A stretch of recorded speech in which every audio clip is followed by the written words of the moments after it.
Našu turu započinjemo u malom selu Šeganovac u blizini Korenice.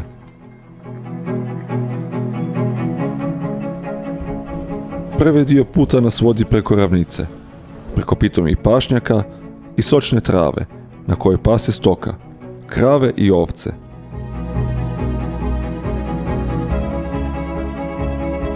Pašnjaci su ispreseceni električnim pastirima, kod kojih se treba čuvati od bezazlenog, ali i vrlo neugodnog strujnog udara.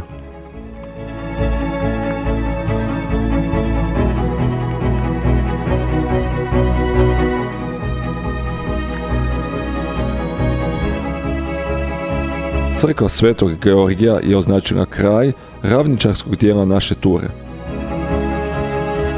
Ispod crkve smo pronašli ljekoviti izvor po imenu Ružica, koje je ujedno i jedino mjesto na turi na kojem ima pitke vode. Nakon što smo na izvoru dopunili svoje zalihe vode, zajašili smo brdsku cestu koja će nas odvesti sve do vrha, te počinjemo skupljati prve metre visinske razlike. Cesta je lijedom i goljena ispod gustih krošenja drveća, koja se napružila izvrsnu zaštitu od podnevnog sunca, ali ujedno i zaklanjala pogled prema dolini, zbog čega je ovaj dio dionice bio pomalo monoton.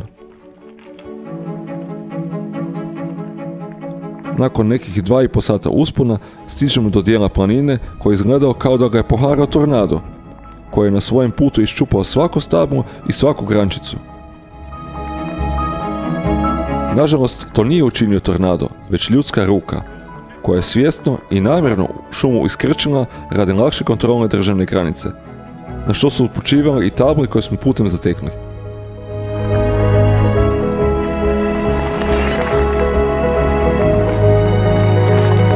Uskoro cesta napušta zaštitu šumske idile, te zalazi u strme, travnate padine, prošarane vapnenačkim grebenima, pejzaž prema kojima je ovo brdo i poznato.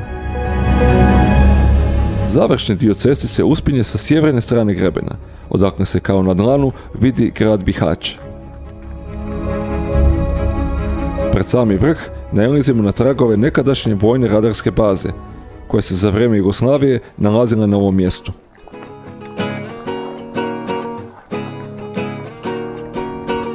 Stigavši na vrh, pronalazimo okruglu terasu, mjesto na kojem je nekoć bila smještena radarska kupola.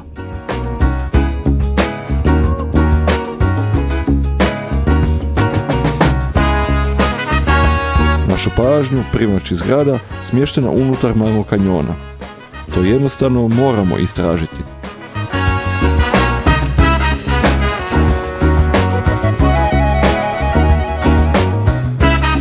Pa ovo je pravo orlovo gnijezdo.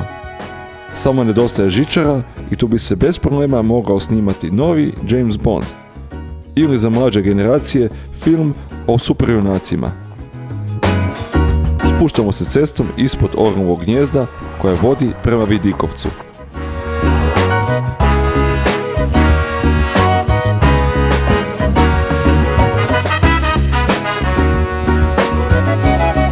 Tu pronalazimo iskriveni ulaz u podzemlje.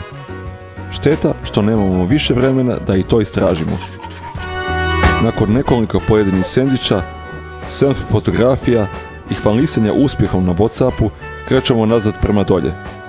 To auto ima još dosta kilometara, a i mjesta na kojima možemo krivo skrenuti.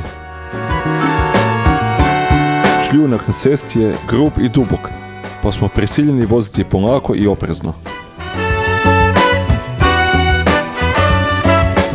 Srećom, toga nema previše, te uskoro stižemo na mekšu cestu gdje vožnja ponovo postaje ugodna.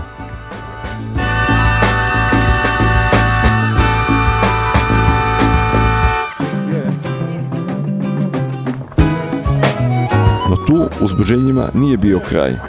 Ispred nas je lijep, ali i tehnički zahtjevan komad single track staze. A za kraj i pravi pravcati downhill po rahlom i nestabilnom terenu, ali i s predivnim pogledom na dolinu.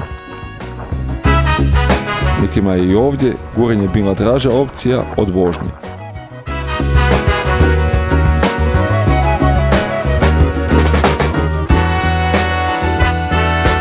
još malo gaženja pedala i gotovo.